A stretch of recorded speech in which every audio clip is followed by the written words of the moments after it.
Welcome again in this session. That is, we are again at the Indian financial systems, and today we will be talking about through the important topic that forms the backbone of Indian economic system, the Indian financial system. It plays a vital role in economic development of the economy and channelizing the savings, as we discussed all these things in the previous one. So, the Indian financial system consists of four major components. What we can say that these components are financial institutions, as we discussed previously some types of institutions. Financial markets are also there, and after financial markets, financial instruments are there, and financial services are there. So, the financial instruments or the financial components of particular Indian financial system are four: institutions, instruments, services and products. Okay. So, coming one by one to all these things and discussing these all things. So, let us explore each of these details, these things in details. So, the first one is financial institutions. So, financial institutions are the institutions which deal in the financial areas, or we can say that the financial institutions are the entities that provide financial services to the economy.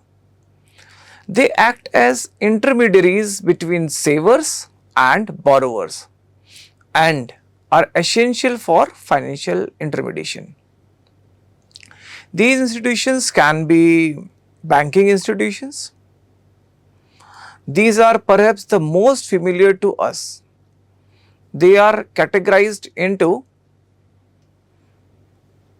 commercial banks, non-commercial banks, scheduled banks, non-scheduled banks, private banks, government banks. So, commercial banks. These are profit-seeking institutions that accept deposits from the public and extend loans.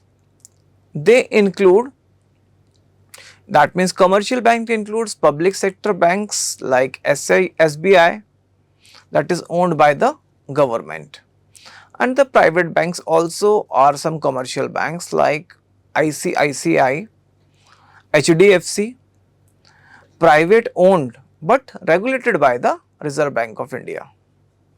The next type of banks in the Indian financial systems are regional rural banks.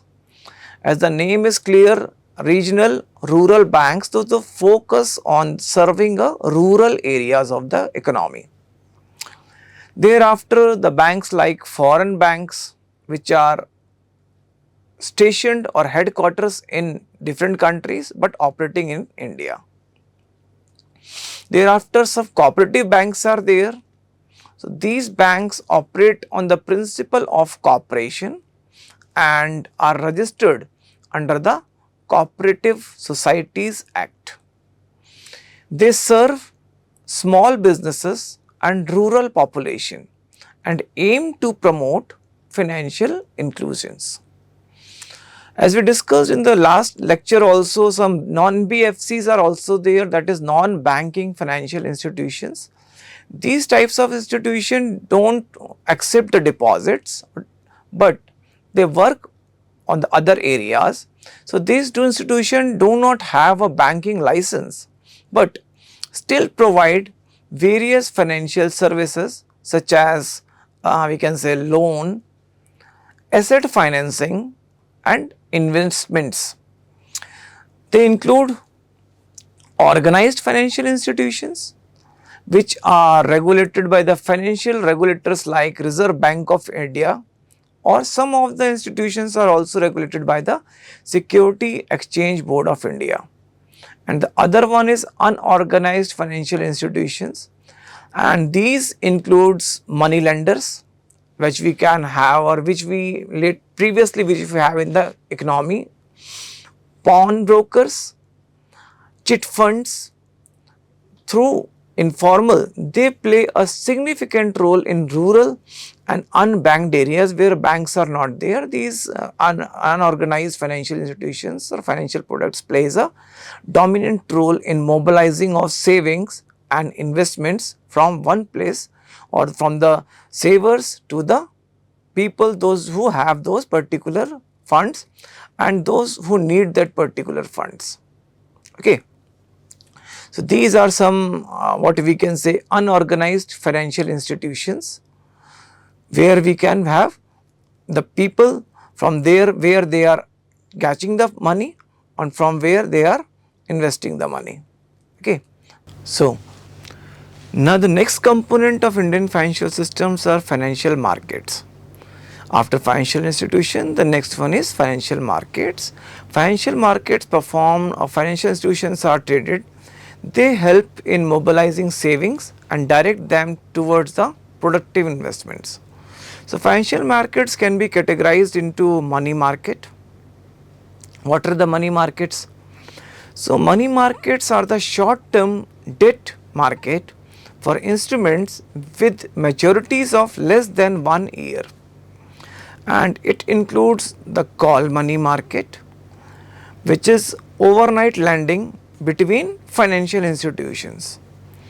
It also includes treasury bills, short term securities which are issued by the government, commercial bills, that is bills of exchange used in the trade financing.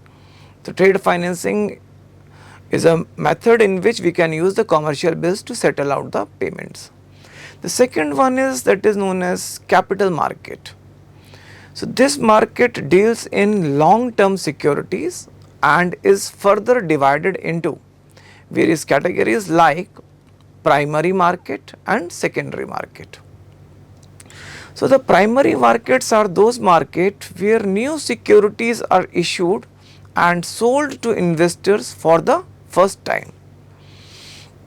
It is also deal in the IPOs, that is initial public offers. On the other hand, the secondary market is there where existing securities are traded among investors. The most well known examples is the stock exchanges, that is India have two stock exchanges, Bombay Stock Exchange and National Stock Exchange. Another one is that is known as derivative market. This market deals with financial contracts like futures and options derived from the other assets. So, these are the projects, that is future and options, which is a part of derivative markets. Together these markets ensure liquidity, capital formation and pricing efficiencies. So, next component of this particular Indian financial system is financial instruments. So, financial instruments are the assets that are traded in the financial markets. They can be categorized on the basis of term and type. So, firstly we will discuss about the categorization on the basis of term. The term is a tenure or period. So, there are short term instruments like treasury bills, commercial papers, etc. Thereafter, some medium term instruments are also like that, which maturities ranges from 3 to 5 years, like bonds having maturity from 3 to 5 years. And thereafter, the another one instruments which are known as long term instruments like equity shares and long term government bonds, debentures, preference shares. These are on the basis of tenure and these are long term tenures.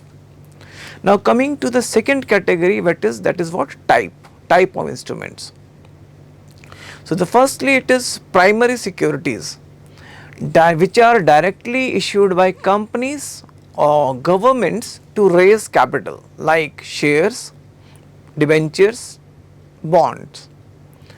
Thereafter, secondary securities are also there which are issued by financial intermediaries like mutual fund units or insurance policies. Some innovative instruments are also there which includes hybrid securities such as convertible debentures or securitized assets designed to meet complex investor needs. Thereafter, financial services are there. As we seen the financial products, now financial services. So, financial services basically are a range of offering provided by financial institutions to facilitate what to facilitate financial transactions and risk management. Fund based services are there and fee based services are there. As far as categorization of services is there, so first is fund based service. What are these fund based services? So, these involve direct financing activities such as leasing. So, what is leasing? Leasing is a financial arrangement in which one party called as lessor allows another party, that is known as lessee, to use an asset like equipment, machinery, land or vehicle for a specific period in exchange for regular payments, which are also known as lease rentals. That is what the service of lease. The ownership of the asset remains with the lessor. In the contract of lease, the ownership will remain with the lessor, and the lessee has the right to use the asset for an agreed lease period, that is which is decided previously or in the starting of the contract, how much time a person should use the particular asset. That is what the lease period. At the end of lease, the asset is usually returned to the lessor unless there is an option to buy it. So, another one is known as hire purchase. It is also a type of service. Hire purchase is a type of financial arrangement in which a buyer takes possession of goods immediately. Possession of goods immediately is transferred and agreed to pay the total price in investment over a period of time. However, the ownership of the goods is transferred to the buyer only after the final payment is made. Okay. That is what the lease and hire purchase. The buyer is called the hirer and the seller or financer. Seller is also known as the seller is financer, is the owner until the last installment is paid. So, it is a contract of hire with an option to purchase. It is commonly used to purchase vehicles, machinery, electronics, etc. So, these are the basically two services which we discussed yet, that is leasing and hire purchase. One more service is also there, that is commonly known as factoring. So, factoring is a financial service where a business sells its accounts receivable, that is invoices, to a third party. Okay. That third party is known as a factor. This third party purchases it at a discount to get immediate cash. Okay. So, the key points which are related to this particular thing is, or factoring is, it helps businesses to manage cash flow by converting their credit sales into instant cash. Okay. First, the factors take over the responsibility of collecting the dues from customers. Okay. Thereafter, it is useful for businesses with slow paying customers, or we can say that when we are making credit sales, the customers are going to the pay, but at a very low pace, or those offering credit terms. Okay. These are some services. Now, coming to the fee based services. What are those fee based services? Let us see. These services do not involve direct lending, but instead offer advice and facilitation. Okay. Like merchant banking services there. So, merchant banking refers to the specialized financial services provided to corporate clients and high net worth individuals, and this merchant banking service includes what? Issue management. What is that issue management? Issue management services is the service which help companies to raise capital via initial public offer or right issues. They also offer underwriting of securities service to the companies, those who are offering the IPOs. Corporate advisory services also provided by the merchant bankers for the purpose of mergers and takeovers. Merchant banking also covers the service like portfolio management. They also provides the service of loan syndication and credit rating agencies like CRISIL or ICRA assess the, what is these services? These services assess the credit worthiness of borrowers or the securities. Thereafter, mergers and acquisitions advisory services provided during corporate restructures. So, the merchant banking also includes the services providing for corporate restructures during mergers and acquisitions. These services enhance market efficiency, reduce risks and improve financial literacy and access to the people.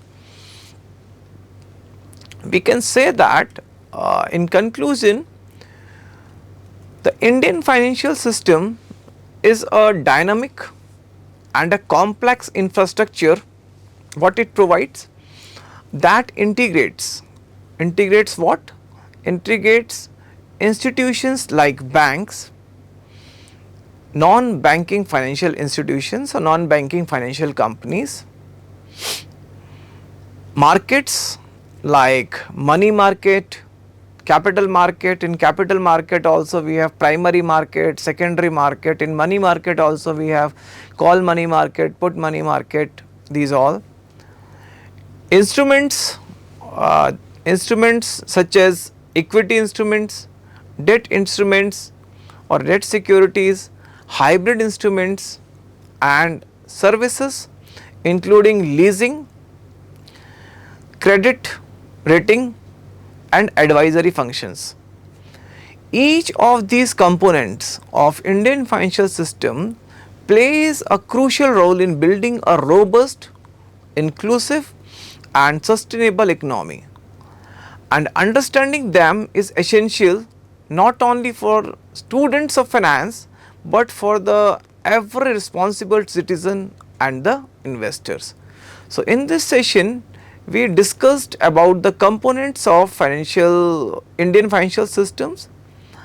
That is all for today. Thereafter we will discuss the next topics in the next session. Thank you.